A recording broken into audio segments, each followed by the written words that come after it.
Kingdom spouse deception happening? Like, I know that kingdom spouses exist in terms of like, they're like, it's just another way to me for people to say soulmate. Like, I know that God has a soulmate for people, right? Like, I know that God took me out of my Adam, if you will, and created me to be perfect for my husband, right? So, in that sense, I have a kingdom spouse. Like, I believe that Esther and King Ahasuerus, if that's how you say his name, I know that they were kingdom spouses, right?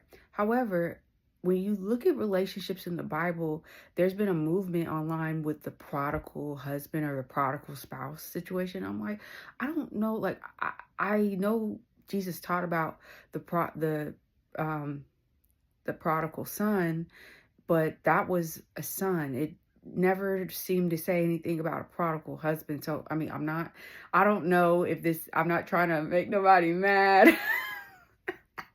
But when you look at the relationships in the Bible, it's like, okay, Adam and Sarah were half brother, half sister. They grew up together. All right. Isaac, his son, they brought Rachel back, and Rachel was um, from their family line, right? Wait, is that right? Yeah, Rachel and no, Rebecca, I'm so sorry. Rebecca, they brought Rebecca back, and Rebecca was still from their family line. So they brought Rebecca to Isaac. And then for Jacob and Esau, for Jacob was sent to Laban, which was Rebecca's brother, and that's where he met Rachel and Leah. Okay, so where is their prodigal husband here? Okay, let's keep going.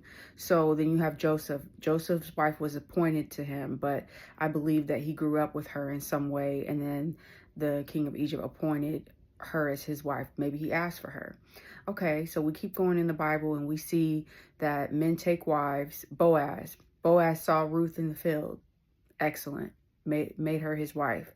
Where do you see a prodigal husband where a woman really wanted a man and God told her that that was her husband, and then he went off into rebellion, and then she had to wait and pray and wait for communication and pray for him to get right before they got married? Now, I hope I'm not making y'all mad, but it just kind of seems to me like that's kind of what's being taught with the prodigal husband, prodigal spouse situation.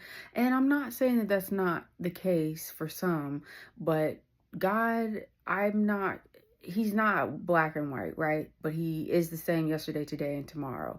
And so we see relationships in the Bible that to me don't really line up with what's being taught with this whole prodigal husband situation. Now, that's not to say that that can't be the case. I know God does have to do a work